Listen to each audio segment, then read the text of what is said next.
पिछले वीडियो में आपने सुना कि मुझे उल्टा लटका दिया गया और तब तक जब तक मेरी आंखों में खून नहीं उतर आया। और उसके बाद जनरल गुल हसन से मुलाकात। 16 जून 1970 को कोठरी का दरवाज़ा खुला। गारद कमांडर ने मुझे कपड़े पहनने को कहा। मैं उन दिनों बिना कपड़ों से रहा करता था और उससे कह रखा था कि मैं पाकिस्तान का बना हुआ कपड़ा नहीं पहनूंगा। मैंने गारद कमांडर को कह दिया कि मैं कपड़े नहीं पहनूंगा तो नहीं पहनूंगा, तुम्हें जहाँ भी ले जाना है उसी तरह ले चलो। और वह बोला, बेवकूफ़, मुझे तुम्हें जनरल साहब के सामने पेश करना है, क्यों अपने साथ मेरी भी कमबख्ती लाते हो? चुपचाप कपड़े पहन लो वरना मुझे सख्ती करनी पड़ेगी। कंबलों की तह के नीचे से मैंने उसे वह पाकिस्तानी कुर्ता पजामा निकाल कर दिखलाया जिसे मैं अपने हाथों फाड़ कर तार तार कर चुका था। उसने जाकर सूबेदार को रिपोर्ट दी। सूबेदार ने उसी वक्त सन 65 में कैद हुए भारतीय कैप्टन रामपाल की वर्दी मुझे पहनने के लिए भेजी, जिसे मैंने खुशी खुशी पहन लिया। कमीज के कॉलर के अंदर की तरफ रामपाल का नाम और नेशनल डिफेंस एकेडमी देहरादून की स्लिप लगी थी। कपड़े पहनने के बाद उन्होंने मुझे हथकड़ी लगाई और एक बार फिर इंटेरोगेशन चैम्बर की तरफ ले चले। पता नहीं आज दिल क्यों धड़क नहीं रहा था।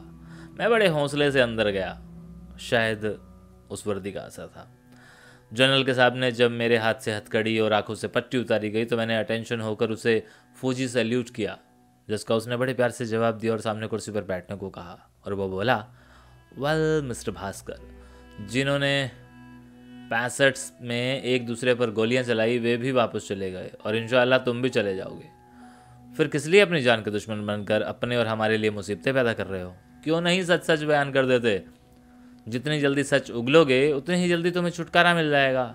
मान लो तुम्हें 10 साल सजा होती है और तुम 7 साल इसी तरह इंटेरोगेशन में गुजार देते हो, तो यह 7 साल किसी गिनती में नहीं आएंगे। इसलिए क्यों नहीं सब कुछ सच बतलाकर यहाँ से अपनी जान छुड़ाते, ताकि तुम पर मुकदमा चले और जो सज़ा तुम्हें मिले बस उतनी ही मिले जैसे काट कर तुम घर लौटने लायक तो बन सको। आप दुरुस्त फरमा रहे हैं जनाब। आप गालिबन 2.25 साल से ऊपर हो रहे हैं। मुझे जुल्म सहते सहते आज 2.25 साल से ऊपर हो गए हैं। मैं शाही किला लाहौर में भी रहा, वहाँ किसी ने हाथ तक नहीं लगाया। वहाँ मुझे गिरफ्तार करने वाला अमरीक सिंह भी था और मेरा गाइड समुद सिंह भी। वहाँ के लोगों ने हम लोगों के बयान नोट किए और सच्चाई को तोलने के बाद कार्रवाई की। आप ही बतलाइए, मेरे जैसा कमज़ोर जिस्म का इंसान उन जुल्म सितम के आगे कुछ छिपाने की हिम्मत कर सकता है? आज 1.25 साल हो गया है यहाँ, और यहाँ के मेजर जादून साहब वही एटॉमिक एनर्जी कमीशन की रट लगाए बैठे हैं जिसका ना कोई सिर है और ना पैर। फिर तुमने एटॉमिक एनर्जी कमीशन के 2 अफसरों का नाम क्यों लिया था? उसने पूछा। मैंने उन्हें बतलाया कि किस प्रकार ये लोग मुझे तंग कर रहे थे। फिर मैंने सोचा कि अगर झूठ बोलकर ही मेरी जान छूट सकती हो तो इनको झूठ का मज़ा लेने दो। झूठ बोलने के बाद मैंने जो बार बार कहा था कि मैंने सताने पर झूठ बोला है और उन दोनों अफसरों का मेरे साथ कोई ताल्लुक़ नहीं है, लेकिन किसी ने मेरी एक बात नहीं सुनी। यही कहते रहे कि मैं उनसे हमदर्दी रखता हूँ और उनको बचाने के लिए वह सब कर रहा हूँ। ये लोग मुझ पर जुल्म ढाते रहे। मैं अपने कमरे में बैठा उनकी चीखें सुना करता था और जब मैं इनको यह सब करने से रोकता तो ये उल्टा मुझे ही मारने लगते। लिहाजा मैंने भी कहा, मुझे क्या है, मारो, कौन मेरे रिश्तेदार लगते हैं? यह 6 महीने से उन पर जुल्म ढा रहे हैं। खुदा जाने अब वे कहाँ हैं, लेकिन इतना ज़रूर कहूँगा, ये निहायत बेअक्ली से उन बेगुनाह को सताते रहे। मेजर जादून मुझे खा जाने वाली नज़रों से घूरता रहा कि जनरल उससे मुखातिब हुआ, तुम इस शख्स को कब से इंटेरोगेट कर रहे हो? गालिबन 1.25 साल से ऊपर हो चुका जनाब, उसने जवाब दिया। यह सुनते ही जनरल ने आंखें चढ़ाई और बोला, ओए दल्ले के बच्चे, यह साला पिद्दी के माफिक इंसान जिसको हम एक थप्पड़ मारे हैं तो 3 दिन तक यह पानी नहीं मांगे, उसको तुम 1.25 साल से लेकर बैठ रहे हो। क्या हासिल किया तुमने इससे? वही ढाक के 3 बात जहाँ की तहाँ है वहीं है। तुम इस काबिल भी नहीं कि इंटेलिजेंस के इतने बड़े इदारे के सरबरा की हैसियत से काम कर सको। लिहाजा फ़ौरन इसी वक्त यहाँ से 5 ईस्ट बंगाल रेजिमेंट कोमिला को कूच करो। मैं अभी फ़ोन पर तुम्हारी रवानगी का बंदोबस्त करता हूँ। तुम अपने घर बीवी बच्चों से मिलने भी नहीं जाओगे। यहाँ से तुम्हें सरकारी गाड़ी सीधे एयरपोर्ट लेकर जाएगी।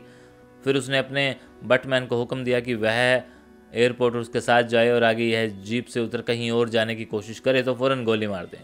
जनरल अभी तक बड़बड़ा रहा था कि फिर वह मुझसे मुखातिब हुआ। अच्छा भास्कर, हम तुम्हें लाहौर भेज रहे हैं, जहाँ तुम्हारा पहले समरी कोर्ट मार्शल और फिर फील्ड जनरल कोर्ट मार्शल होगा।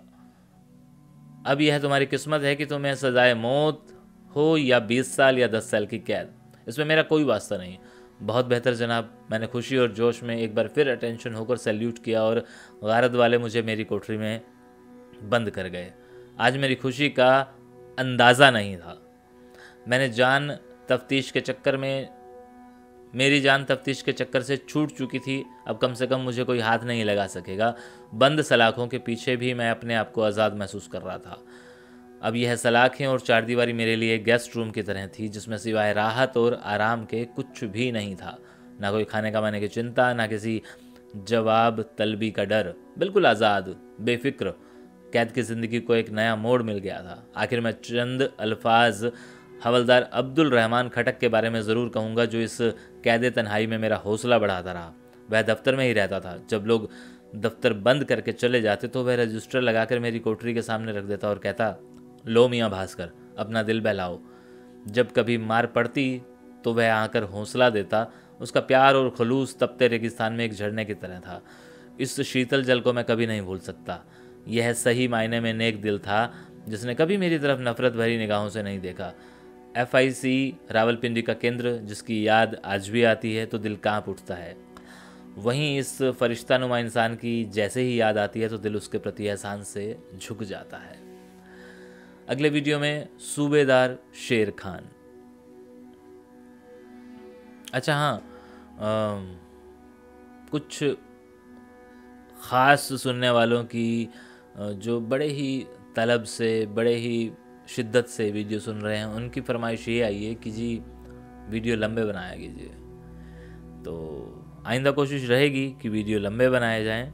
और एक्चुअली ना, मैंने पहले भी बताया था, इस बुक में कुछ चैप्टर बने हुए हैं, तो वो चैप्टर के बाद अगर दूसरा चैप्टर छेड़ते हैं तो वो डबल बन जाता है। लेकिन अब लगता है कि वो डबल कर दिया जाए, तो डबल कर दिया जाए तो फिर अगला भी सुनवा देते हैं। लेकिन एक छोटा सा ब्रेक कर लेते हैं। ये ब्रेक कोई कमर्शियल नहीं है, ये टेक्निकल ब्रेक है कि हम जिस कैमरे में कर रहे हैं वहाँ एक ही सिंगल फाइल बन रही है, दूसरी के लिए मुझे एक कट करना बड़ा ज़रूरी है।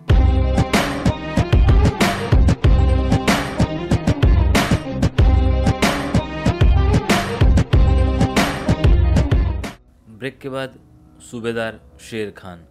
मियाँ वाली का लंबा चौड़ा पठान शेर खान अंग्रेज़ों की तरह गोरा, नीली आंखें, फिल्म के हीरो ग्रेगरी पैक की याद दिलाती थी। शुरू में तो उसका सलूक इंसानियत से भरपूर था, लेकिन रफ्ता रफ्ता मेजर जादून के इशारों पर बदलता चला गया। जिस दिन मैंने खुदकुशी की कोशिश की, उसके बाद तो मेरा जानी दुश्मन बन गया। अब तो आते जाते कोठरी खुलवाकर मुझे डंडों और जंजीरों से पीटने लगा। मुझ पर भी जुनून सवार हो गया। मैं भी उसे दिखते दूर से उसको माँ बहन की गालियाँ देने लगता। मुझे मालूम था कि यह तो मुझे मारेगा ही। मैं उसको गुस्से में इस कदर पागल कर देना चाहता था कि वह मुझे मार डाले। जिस दिन मार नहीं पड़ती दिन नहीं गुजरता। मैं सैंडिस्ट बन गया था। उसने गारद वालों को हुक्म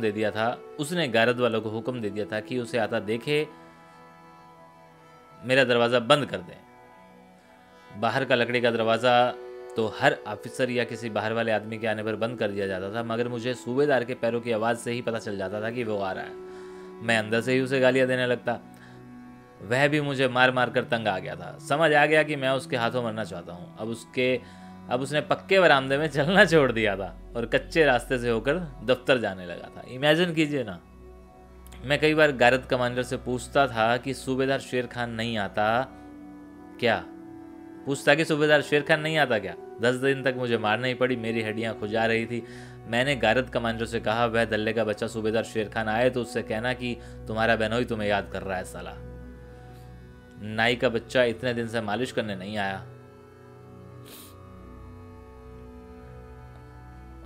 दोबारा पढ़ रहा हूँ मेरा एक पोज गलत था। वह दल्ले का बच्चा सूबेदार शेर खान आए तो उससे कहना कि तुम्हारा बहनोई तुम्हें याद कर रहा है। साला नाई का बच्चा इतने दिन से मालिश करने नहीं आया। गारद कमांडर को सुनकर बहुत गुस्सा आया, लेकिन कायदे के मुताबिक बिना हुक्म के वो मुझे हाथ ही नहीं लगा सकता था। जब दफ्तर लगा तो उसने मेरे अल्फाज ज्यों के त्यों शेर खान तक पहुंचा दिए।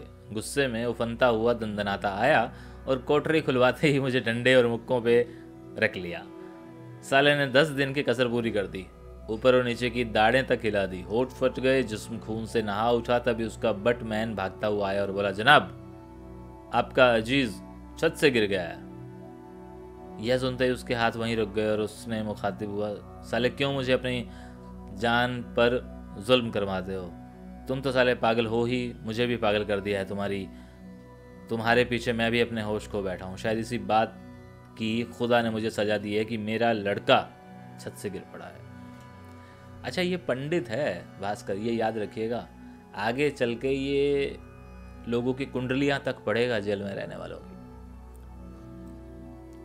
ये उसका नमूना था। उसने गारद कमांडर को हुक्म दिया कि वह नायाब सूबेदार अनवर साहब को ले जाकर मेरी मरहम पट्टी करवाए। उसके बाद उसका सलूक मेरे प्रति बदलता रहा। अब वह बड़ी खामोशी से मेरे पास से गुजर जाता। मैंने भी अपना सलूक बदल लिया। अब मैं भी उससे कुछ नहीं कहता। अगर मेजर जादून उसको मुझ पर जुल्म करने का कोई हुक्म देता तो वह टरका जाता, उसके मुंह पर कहता ठीक है जनाब ऐसा ही होगा, लेकिन बाद में वह कुछ नहीं करता, ना ही कुछ कहता। एक शाम मेरे पास आया और बोला, तुम पढ़े लिखे होकर क्यों डंगरों की तरह सलूक कर रहे हो? अपना वक्त अल्लाह की इबादत में गुजारो, अपने भगवान को याद करो, वह बड़ा कारफ रमा है। शायद तुम्हारे दुख के दिन कट जाएं। किसी से मत कहना। तुम्हें एक बात बताऊं, हम 6 महीने लगाकर भी इन दोनों एटॉमिक एनर्जी के अफसरों से कुछ नहीं निकलवा पाए। जादून के लिए मुसीबत बनी रही उन अफसरों के बारे में कि वह क्या जवाब दें।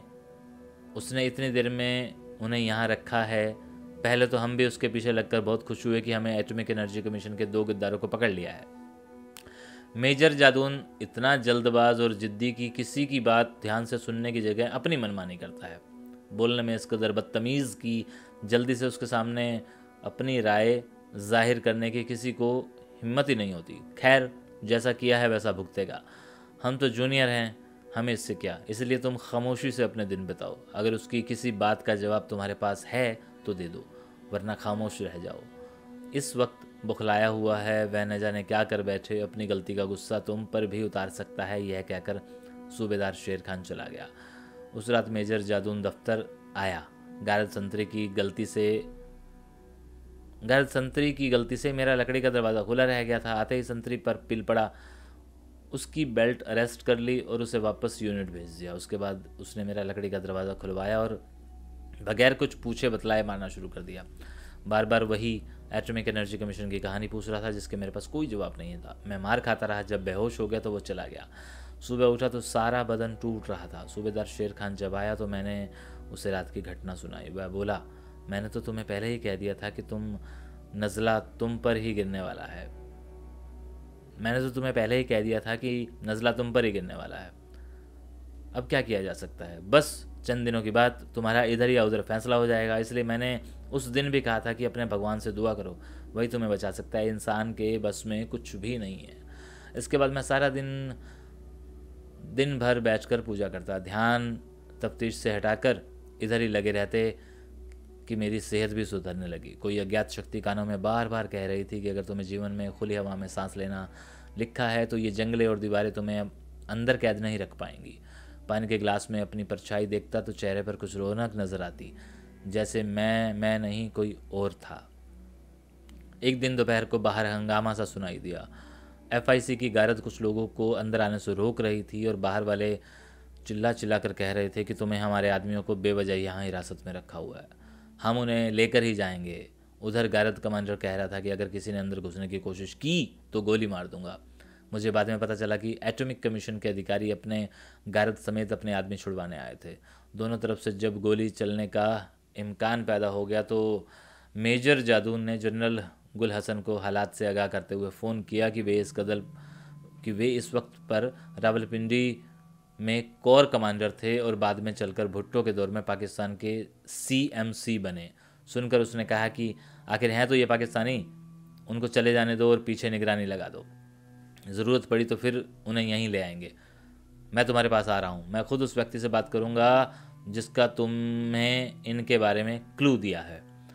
उसके फ़ौरन बाद ही मेरे साथ वाली कोठरियों के जंगले खुलने की आवाज़ सुनी। मैंने उनके बीच से ही निकलने वाले कैदियों के कदमों की आवाज़ सुनी। वे इस तरह भागे मानो उन्हें डर हो कि कहीं फिर कोई उन्हें बंद ना कर दे। उनके जाने के बाद मेरे दिल को कुछ तसल्ली हो गई और अब मेरा छुटकारा यहाँ से हो जाएगा, चाहे कहीं भी क्यों ना भेज दिया जाए, लेकिन मैं जहाँ भी जाऊँगा इससे अच्छा रहूँगा। रावलपिंडी से लाहौर अगले वीडियो में। और जो लोग कह रहे थे वीडियो लंबा होना चाहिए, उनकी फरमाइश मैंने पूरी कर दी है। ये वीडियो करीबन 15 से 16 मिनट का है और आगे भी कोशिश करूँगा कि 8, 7, 9 मिनट के वीडियो ना हो के 12 से 15, 17 मिनट के वीडियो बने। शुक्रिया।